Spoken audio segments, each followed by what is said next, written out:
Medical hospital నిజామాబాద్లో ఒక అరుదైన వ్యాధికి చికిత్స చేయడం జరిగింది. 40 years ఫీమేల్కి ఆమెకి చాలా రోజుల నుంచి గుండెలో కణితి ఉంది. ఆమెకి రీసెంట్గా శ్వాస ఇబ్బంది ప్లస్ కాళ్ళవాపులు ఇవన్నీ రావడం జరిగింది. దానికి ఆమెకి 2D ఎకో ఇవన్నీ చేసి ఆమెకి గుండెలో రైట్ సైడ్ కణితి ఉందని గుర్తించడం జరిగింది. సో అదేంటంటే ఆమెకి మెయిన్గా ట్రైకాస్పిడ్ వాల్వ్ అనే ఒక రక్త కవాటం ఉంటుంది, దాన్ని మూసేస్తుంది. దానివల్ల ఆమెకి శ్వాసకు సంబంధించిన ఇబ్బంది రావడము, కాళ్ళవాపు రావడం అనేది జరిగింది. సో దానికోసం ఆమెకి ప్రాపర్ ఎవాల్యుయేషన్ అంతా చేసి ఓపెన్ హార్ట్ సర్జరీ చేసి ఆ కంట అనేది రిమూవ్ చేయడం జరిగింది. ఈ గుండె లోపల కంతులు అనేవి మామూలుగా ఏంటంటే క్యాన్సర్ కాని ఉంటాయి, అంటే అంత హానికరం కాని ఉంటాయి. కాకపోతే వాటి వల్ల మెయిన్గా అబ్స్ట్రక్షన్ అంటే రక్త సరఫరా అవ్వకుండా అడ్డుకునే అవకాశం ఉంది. సో దానివల్ల వాళ్ళకి సింప్టమ్స్ అనేవి రావచ్చు. మెయిన్గా ఏంటంటే శ్వాస ఇబ్బందిగా అవ్వడం, కాళ్ళవాపులు రావడము, లేదా జ్వరం రావడం, బరువు దగ్గర ఇవన్నీ జరిగే అవకాశాలు ఉండవచ్చు.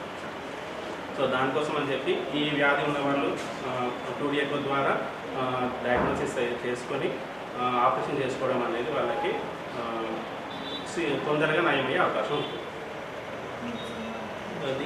ఈ కండిషన్ పేరు రైట్ ఏట్రియల్ మిక్సోమా. ఆ హార్ట్లో ట్యూమర్స్ అనేవి చాలా రేర్.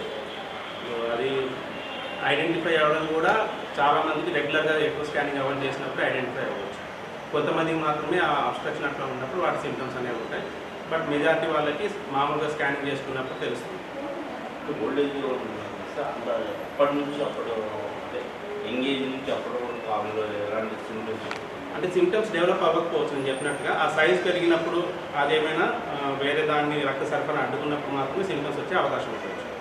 అంటే దానివల్ల ఎలాంటి ప్రాబ్లమ్స్ ఉంటాయి. ఇది ఇలా నేను చెప్పిన రక్త సరఫరా అడ్డుపడడం, లేదా దాంట్లో చిన్న పీస్ ఏదైనా వేరే చోటికి శరీరంలో వేరే భాగానికి రక్తనాళాల ద్వారా పోయి బ్రెయిన్ స్ట్రోక్ రావడం, లేదా కాళ్ళకి రక్తం సరఫరా చేసి రక్తనాళాలకి వెళ్ళడం, ఇవన్నీ జరిగే అవకాశం ఉంటుంది. దాన్ని ఎంబలైజేషన్ అంటారు.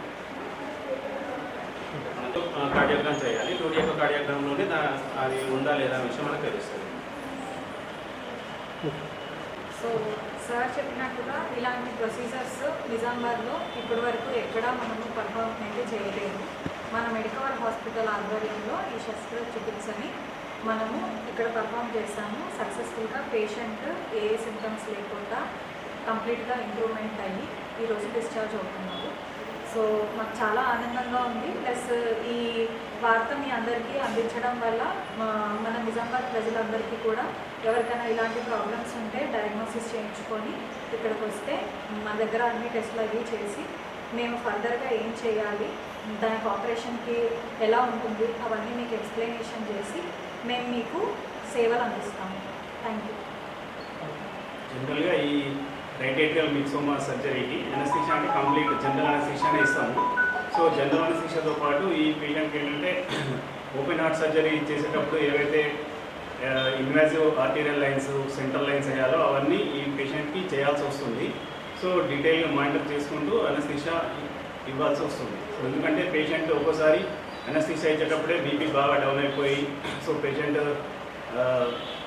ఎమర్జెన్సీ ప్రాబ్లం లాగా వచ్చే ఛాన్స్ ఉంటుంది. సో అందుకని చెప్పేసి అన్నీ బీపీ మానిటర్ చేసుకుంటూ సెంట్రల్ లైన్ CVP మానిటర్ అంటారు.